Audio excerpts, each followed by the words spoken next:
Hello, boys and girls. This is Miss Gardner here. I'm going to go ahead and read to you guys the one and only Ivan. Here we go. The men are still yelling. Some of the yelling is at each other, but most of it is at Ruby. We hear scrambling, pounding, shifting. The side of the truck shudders. I'm starting to like this elephant, Bob whispers. I'm getting the big one. Max says, maybe she can coax the stupid brat out of the truck. Mac opens Stella's door. Come on, girl, he urges. He unties the rope attached to the floorbolt. Stella pushes past Mac, nearly knocking him over. She rushes as best she can, limping heavily, toward the open back door of the truck.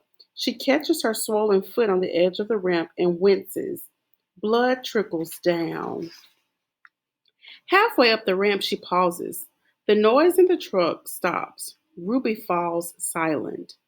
Slowly, Stella makes her way up the rest of the ramp.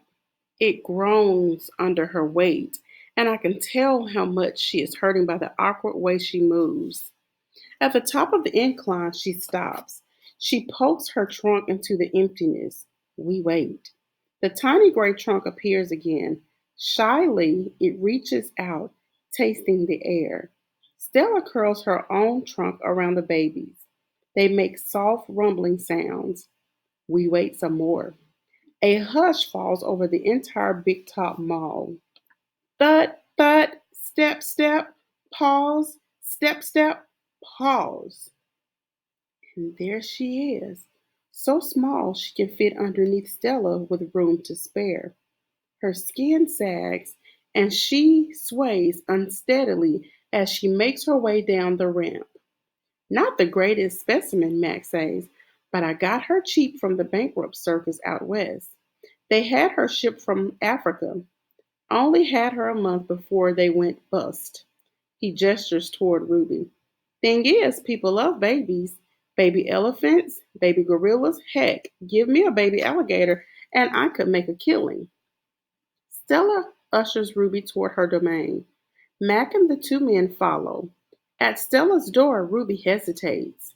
Mac gives Ruby a shove, but she doesn't budge. Doggone it, get a clue, Ruby, he mutters, but Ruby isn't moving, and neither is Stella. Mac grabs a broom. He raises it. Instantly, Stella steps in front of Ruby to shield her.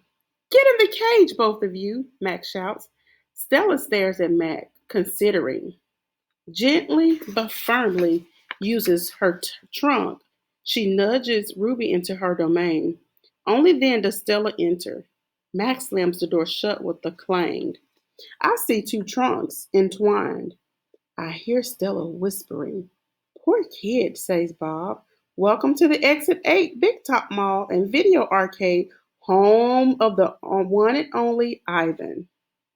When Julia comes, she sits by Stella's domain and watches the new baby. She barely talks to me. Stella doesn't know to talk to me either.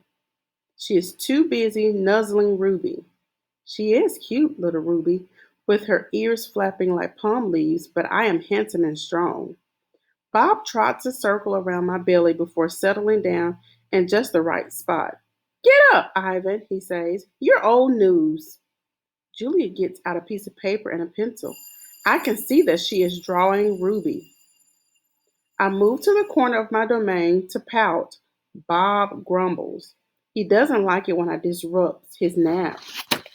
Homework, Julia father scolds. Julia sighs and puts her drawing aside. I grunt and Julia glances in my direction. Poor old Ivan, she says. I've been ignoring you, haven't I?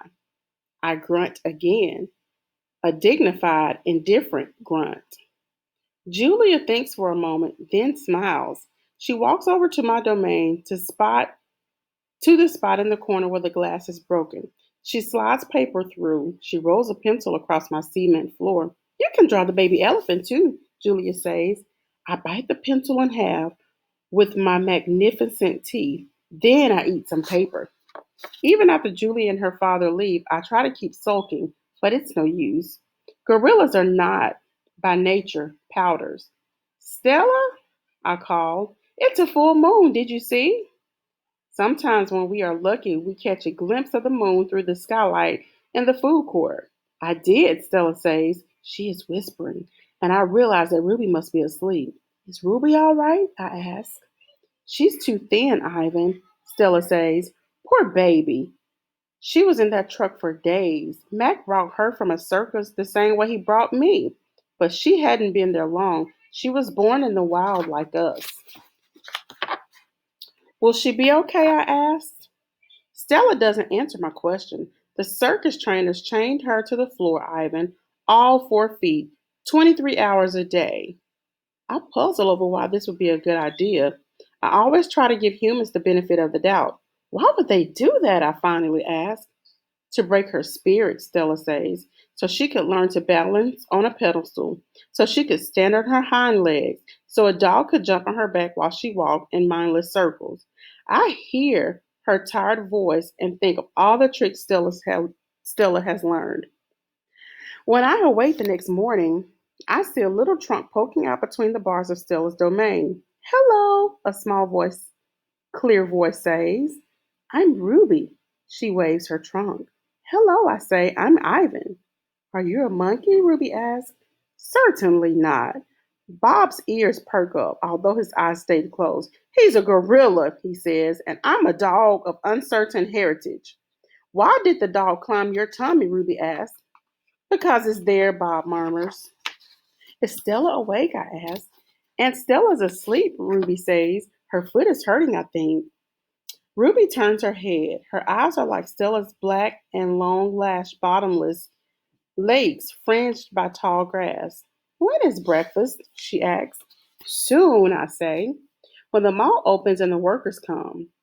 Where? Ruby twists her head in the other direction. Where are the other elephants?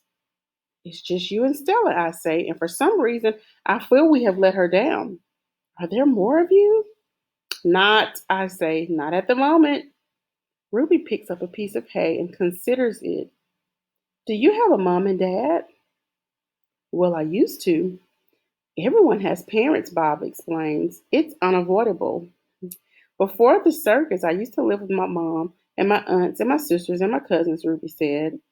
She drops the hay, picks it up, twirls it. They're dead. I don't know what to say. I'm really not enjoying this conversation, but I can see that Ruby isn't done talking. To be polite, I say, I'm sorry to hear that, Ruby. Humans kill themselves. Humans kill them, she says. Who else? Bob asks as we all fall silent.